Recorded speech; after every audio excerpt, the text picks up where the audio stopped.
Nelson Rodríguez Monegro, ex director del Servicio Nacional de Salud. Buen amigo de tanto tiempo, ¿verdad, doctor? Que nos veíamos, Así ex es. viceministro de Salud Pública en ese tiempo que yo estaba en el reporterismo, dando lata por allá de Salud Pública, que cubría salud. Claro. Hace mucho tiempo de eso. Que va, no tanto. 10 o 15 años. Bienvenido a Abriendo la Mañana. Gracias a ustedes por la invitación. Doctor, ¿cuál es, digamos, su valoración sobre, ya parece que finalizamos la pandemia o no, desde el punto de vista médico? ¿Cuál es su valoración en la gestión, digamos, hasta este momento sobre los temas pandémicos? Bueno, ¿Deberíamos darle mayor importancia o mantenernos como vamos? bueno, la verdad es que ha habido una reducción sustancial de los casos nuevos de infectaciones por el virus, el coronavirus, y eso se expresa en una disminución prácticamente a nada de las camas ocupadas, camas COVID, paciente intubado y sobre todo camas para pacientes ingresados que no tienen mayores complicaciones, de modo que, y de acuerdo a las notificaciones de las autoridades, pues apenas tenemos 20, 30, 40 personas infectadas en todo el territorio nacional nuevo, de modo que en cierta forma hay un control de la epidemia en República Dominicana. No podemos hablar de una finalización de la epidemia. Muchos hablan de la posibilidad de que se convierta en una enfermedad endémica, es decir, que tengamos casos de COVID durante todo el año y por mucho tiempo, tal como ocurre con otras enfermedades, por ejemplo, malaria, dengue, es decir, son enfermedades que están controladas, pero no quiere decir que no existen. Y entonces con el tema de los virus, su evolución es prácticamente impredecible. Uno nunca sabe cuándo va a aparecer una variante que tenga no solamente mayor capacidad de contagiosidad, sino también mayor letalidad.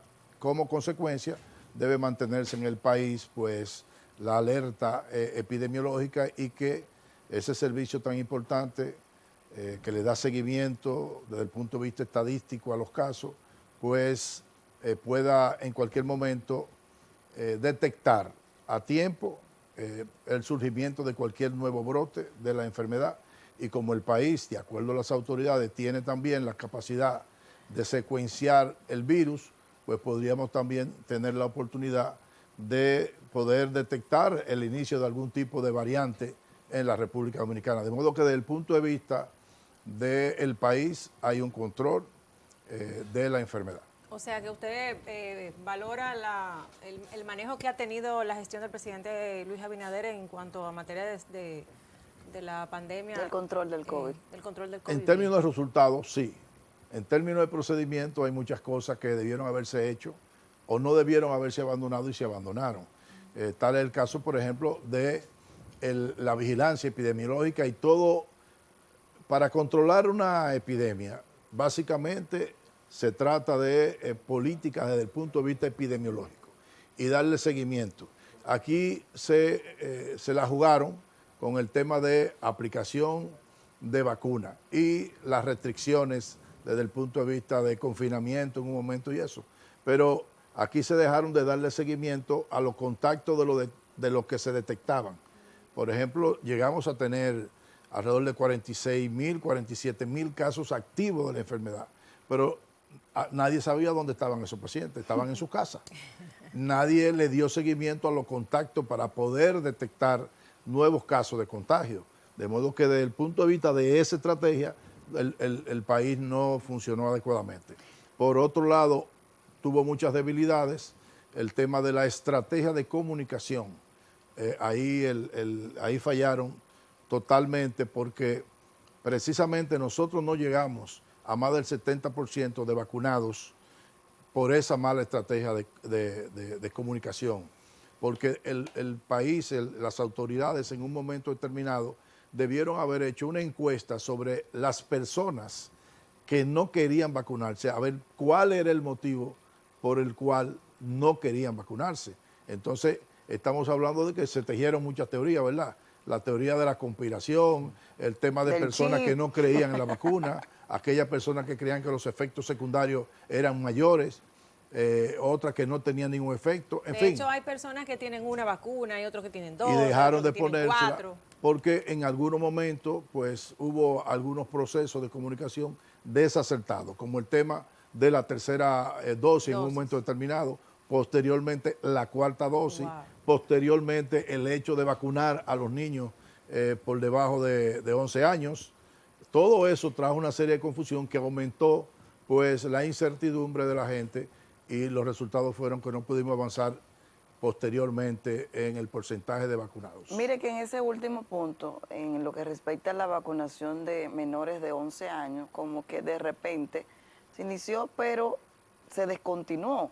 La gente como que no accedió a vacunar a los niños, o sea, no se logró ahí una cantidad importante de esa Porque población. no hay evidencia todavía científica de que la vacuna tenga mayor beneficio en los niños que no vacunarlo. Porque en la enfermedad en los niños, en un altísimo porcentaje, es una enfermedad banal, inocua.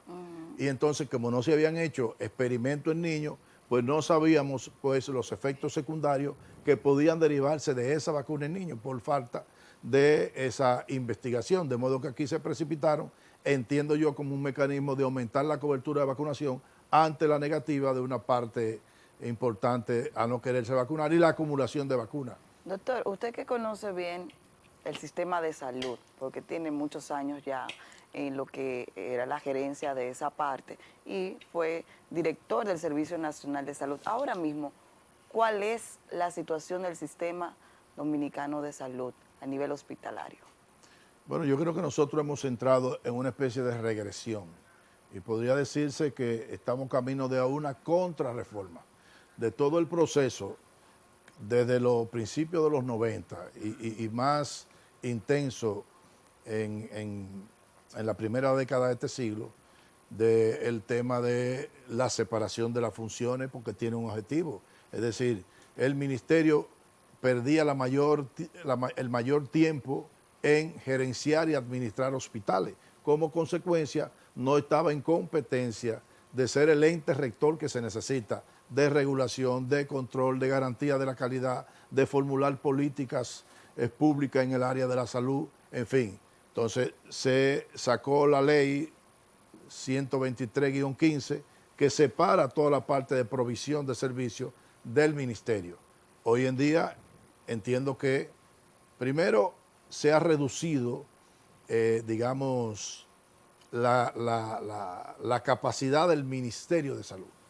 Es decir, el ministerio como ente rector está minimizado porque las funciones se realizan desde el gabinete de la salud, de modo que está dirigido por personas que lo encabeza, que no conoce absolutamente nada de lo que es un sistema de salud y lo que es el sector de salud. De modo que prácticamente el ministro, en buen dominicano, es un muchacho demandado de la vicepresidenta. Esa es la realidad. Es decir, ahí no se toma una decisión que no salga de ese gabinete. Que cuando uno ve la composición del gabinete, pues también te encuentra que hay poca competencia, experiencia en lo que son los sistemas de salud y las cosas que hay que hacer. De modo que desde ese punto de vista yo creo que ha habido una regresión. En segundo lugar, yo no sé si ustedes recuerdan que nosotros comenzamos a tratar de mejorar la profesionalización de la gestión y administración hospitalaria e introducimos por primera vez los concursos para directores médicos y para administradores. Pues apenas salimos del cargo, eso se olvidó. Y una cuestión importante en términos hospitalarios es la capacidad y competencia que puedan tener para gestionar una de las instituciones o de las empresas más complejas que existen por la diversidad de servicios y de recursos humanos que necesita un hospital. Entonces no es cualquier cosa y no es verdad que un médico por ser médico tiene la capacidad de dirigir un hospital. Es decir, a menos que no sea un médico que haya hecho estudios en gestión hospitalaria. Aquí todavía se nombran o se ha vuelto de nuevo al tema de nombrar a esos gerentes por su compromiso político o por su participación política. Por eso yo siempre he señalado que una de las cosas primordiales en un pacto por la salud político y social está el despolitizar desde el punto de vista partidario el sector salud. Mientras no se haga eso, le pueden dar los recursos que quieran y no vamos a avanzar. Recientemente usted dio unas declaraciones donde decía que creía que había provincias que no estaban listas para formar médicos. ¿A qué usted se refería? No, pero desde luego, para mí es un desatino. Si nosotros tenemos, y sale un estudio que lo coordinó la Organización Panamericana de la Salud, aquí conjuntamente con el propio Ministerio y la Dirección General de Residencias Médicas, se evaluaron los 9 hospitales emblemáticos que tienen más de 50 años formando especialistas, y la conclusión es que una buena parte de ellas, la mayoría de ellas, están de cerrarse porque no tienen programa, porque no tienen un cuerpo docente, porque los sitios donde se desarrollan en esos hospitales no tienen la tecnología, no tienen el desarrollo de los servicios como tal, no tienen calidad en los servicios. Entonces, si eso está ocurriendo en hospitales emblemáticos de eso, ¿qué va a ocurrir en hospitales provinciales? Ya vemos el Jaime Mota, el Alejandro Cabral, el Ricardo Limaldo, el Antonio Muso. Es decir, también tenemos un reciente estudio que realizó ADESA, precisamente de 50 hospitales municipales y provinciales.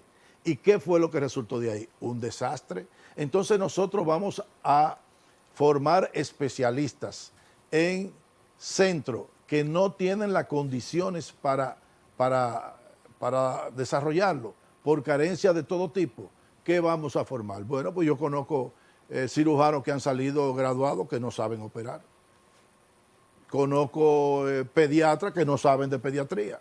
¿Por qué? Porque el sistema de enseñanza en la República Dominicana, no solo a la educación formal, sino la educación superior, también está en crisis.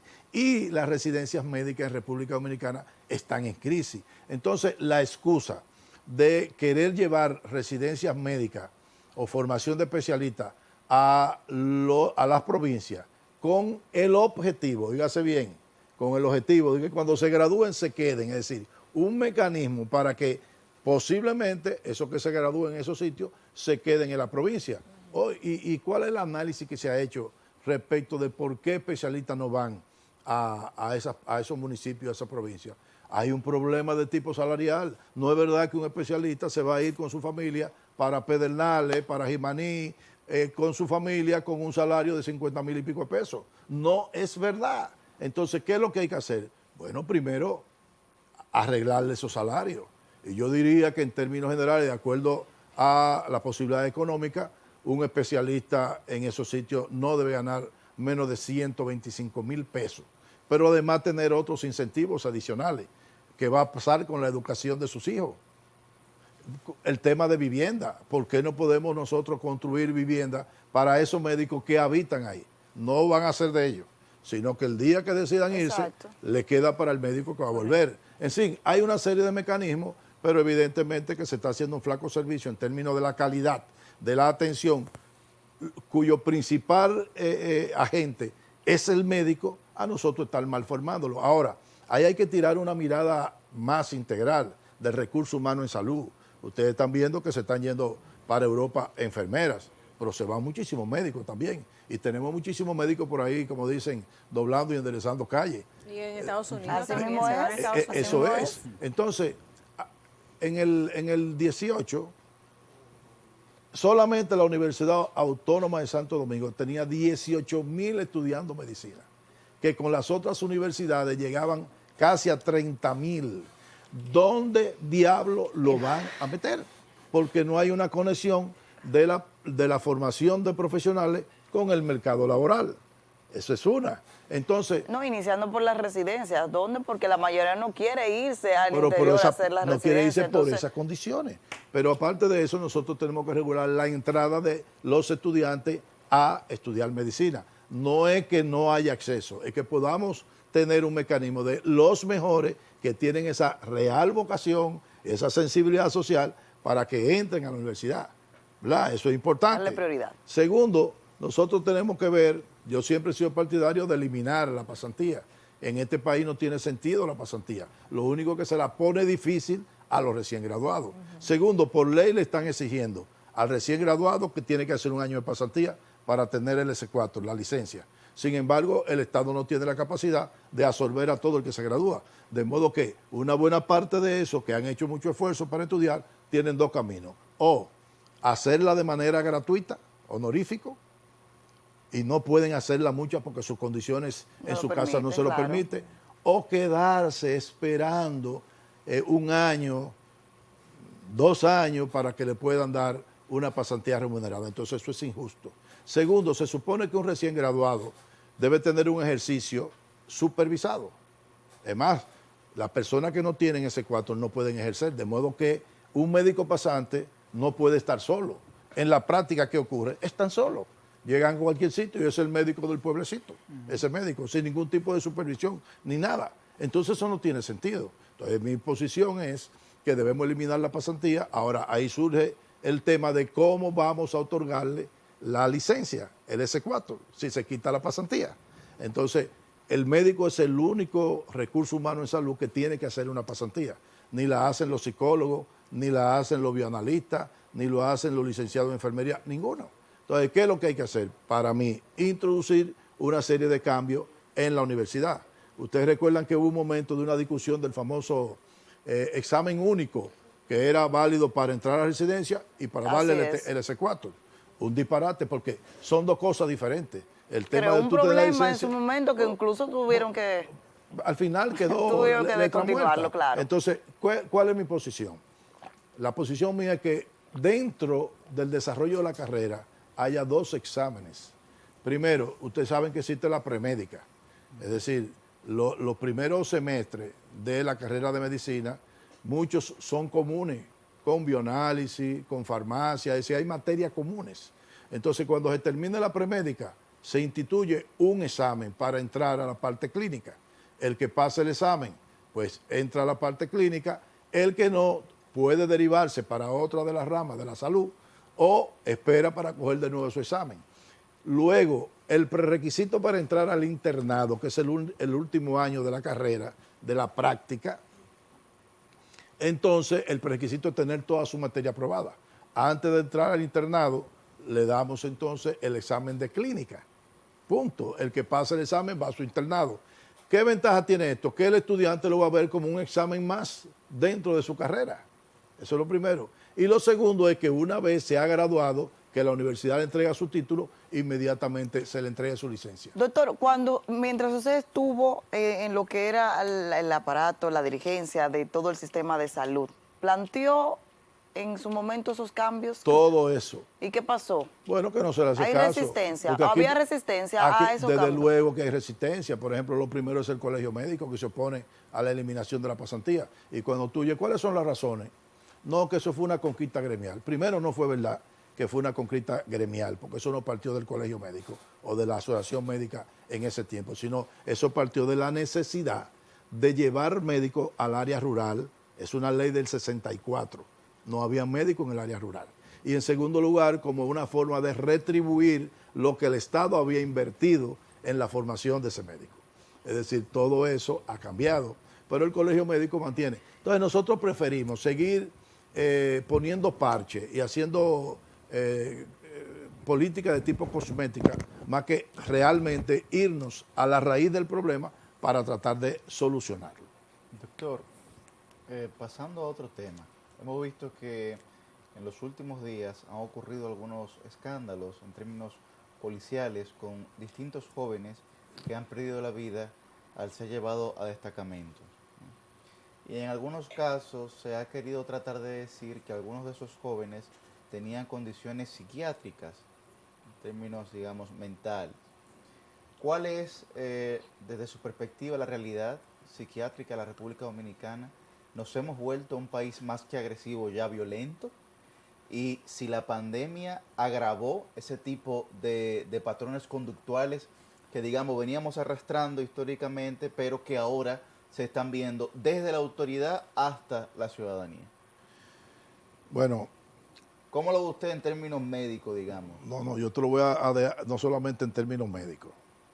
Lo primero es que el tema de la violencia y el maltrato de los prevenidos es una cultura en República Dominicana.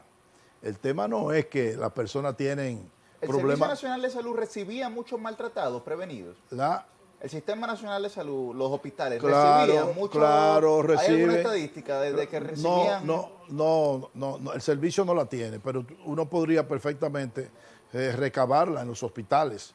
Lo que pasa es que la mayoría de los casos no llegan a los medios ni se conocen, pero eso es el diario vivir porque es una cultura de esa policía y que no entienden, yo no sé por qué tanta gente con luces no entiende que esa policía no coge reforma, que eso no es problema de salario ni nada de eso. Es verdad que hay que mejorarle las condiciones de vida a los policías, a los militares, pero es que es una cultura y eso, por más de que reforma que haga, no, es que necesitamos un cuerpo nuevo, una cuestión diferente a ¿Qué esa. método de pensamiento usted dice que tiene esta gente? Porque es una policía formada de la era de Trujillo, es decir, una policía represiva, donde aquí había una serie de oficios que era todo el que no podía ir a la universidad o se entendía que no tenía la suficiente inteligencia para estudiar las carreras clásicas, terminaba ¿dónde? Terminaba enganchado.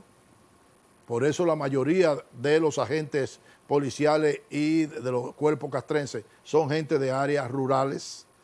Terminaban estudiando, y hoy lo estamos pagando, estudiando para ser maestros. Es decir, mucho de eso era que no encontraban otras opciones y entonces se van a la escuela normal a aprender a ser docente, maestro. Entonces nosotros estamos viviendo eso. Entonces esa policía no coge reforma. Nosotros necesitamos una nueva policía, otra policía. Entonces usted dirá, bueno, pero ¿y cómo lo vamos a hacer? Esos que están ahí, no, mire, yo recuerdo que un día iba por el malecón y me entró una llamada y me paré a la derecha a contestar la llamada. Y vienen dos policías que recién enganchados, como decimos nosotros, es decir, sacados de la caja. Y viene, señor, ¿qué le pasa? Que si o qué, muy educado.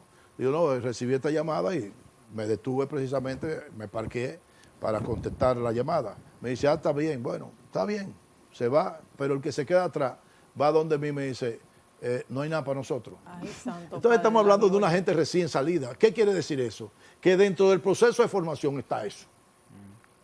Aquí hay especialidades donde en esa residencia de ese hospital se le enseña a determinados especialistas a buscársela.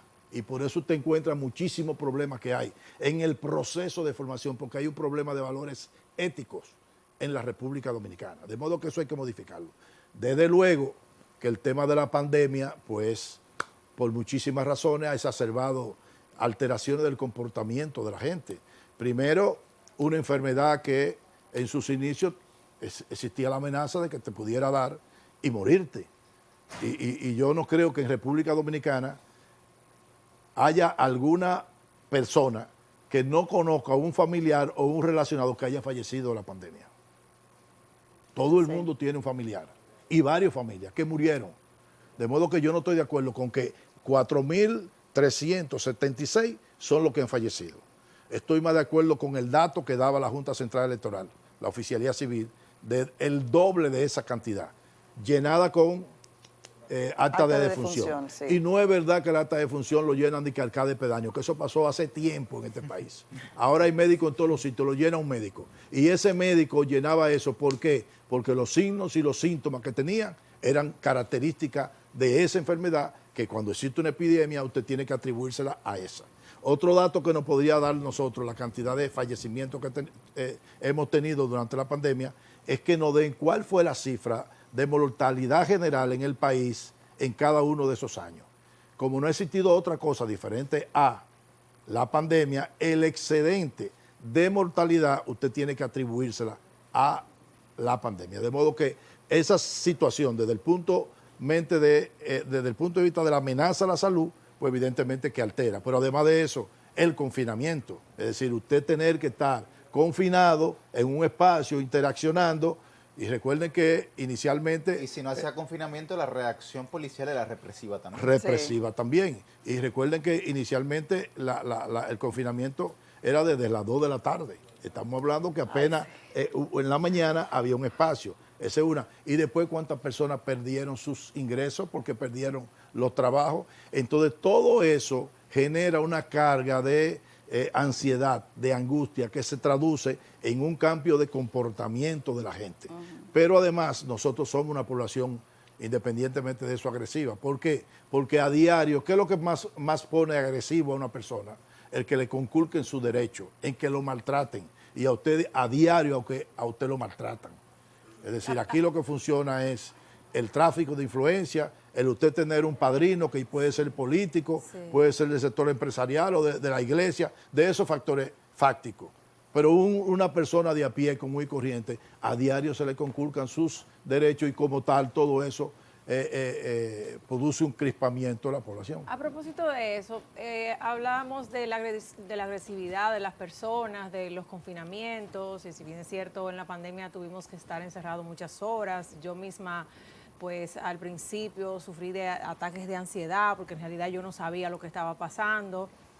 Obviamente hay personas que han sabido manejar la situación, otras no. ¿Usted no entiende que se necesita apoyo de parte de quizás de especialistas para la población en cuanto al tema psicológico, bueno, que la gente anda, por ejemplo, ayer yo estaba manejando y yo particularmente ando muy a la expectativa de todo, porque como la gente anda muy agresiva a raíz de todo lo que ha pasado con el COVID, ciertas situaciones, una persona me tocó bocina y me hizo, ¡ay!, como que se volteó y como que anda muy a la defensiva de todo. ¿Usted no entiende que pudieran...? No, claro, porque todo el mundo no sabe manejar el estrés. Sí. Y entonces, pues, es necesario para muchos el acompañamiento profesional. Exacto. Precisamente, la Organización Mundial de la Salud acaba de llamar una alerta. Primero porque la situación de salud mental que ha producido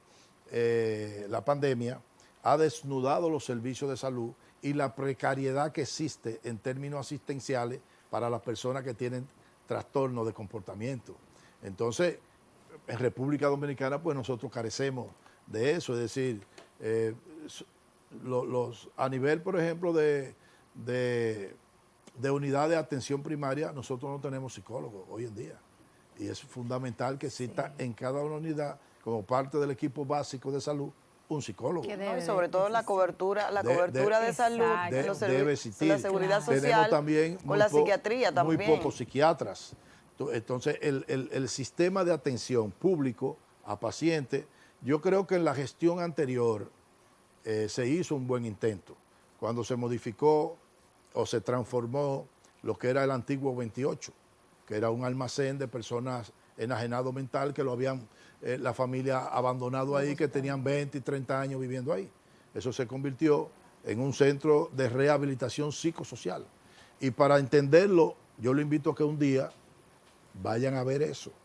Es decir, cómo personas con problemas de salud mental, pues se les rehabilita poniéndolo a desarrollar una serie de oficios y con el entusiasmo que ellos lo hacen. Yo llegué a ver obras de teatro donde los actores eran esas personas. Entonces es importante, pero a la vez de eso, porque yo he oído decir mucho, después que desapareció el 28, andan todos los locos en el medio. Sí. No es así. ¿Por qué? Porque también comenzaron a desarrollarse servicios de psiquiatría o unidad de atención, ¿cómo se llama?, de intervención en crisis, por ejemplo, en el Darío Contreras, en el Santo Socorro. Es decir, hay una serie de hospitales que no tenían esos servicios que hoy lo tienen. Lo que pasa es que los mecanismos de promoción aquí no existen. Es decir, nosotros no hemos quedado... La gente se avergüenza también de acceder porque tiene una estigmatización, ¿verdad?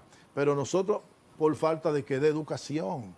Es decir, no hay forma de rehabilitar a una persona que tenga trastorno de salud mental si no es con la participación de su familia. Y la familia, la más de las veces, los suelta. Sí, así es la base de todo. Entonces, lo que quería decir con esto es que nosotros seguimos en un modelo hospitalocéntrico. Nosotros atendemos enfermos. Atacamos la consecuencia, no la causa. No hay prevención. No hacemos promoción de la salud, no educamos a la gente. La gente tiene que manejar lo que son los conceptos básicos de salud para que cada quien sea autogestor de su propio estado de salud, adoptando estilo de vida saludable. Doctor, pero hay que decírselo. Ya nos vamos a la pausa, pero antes de la pausa, ¿qué lo hizo desencantarse de la política? Ya no está, me dijo que ya no está militando en un partido, no está activamente en política en ningún partido. ¿Qué pasó? Yo no estoy desencantado de la política, yo estoy desencantado de los partidos, que es diferente. Entonces, yo creo que los partidos obedecen a una cultura que yo le llamo una cultura política partidaria electoral, basada en dos cosas, clientelismo y populismo. Entonces, tú ves todas esas cosas de corrupción que se dan, porque esos partidos tienen la necesidad de hacer una acumulación originaria de recursos económicos, y por eso usted ve que todos los partidos que aún cuando están en la oposición tienen como lucha la anticorrupción, al final terminan en lo mismo, porque todos quieren quedarse en el poder, y para quedarse en el poder necesitan recursos, y esos recursos son los que compran los votos, porque aquí la gente no vota por aquel que tiene buena propuesta o aquel trabajador comunitario, sino vota por el dame lo mío. Entonces aquí los votos se compran y todos los partidos los compran, todos. Entonces es un mal de fondo que tenemos. Es decir, fíjate que aquí todos los partidos, cuando usted revisa los programas de gobierno de los partidos, en más de un 80% son igualitos. Oye, pero si en un 80% son iguales, ¿por qué no podemos hacer un consenso de que ese 80% vamos a realizarlo?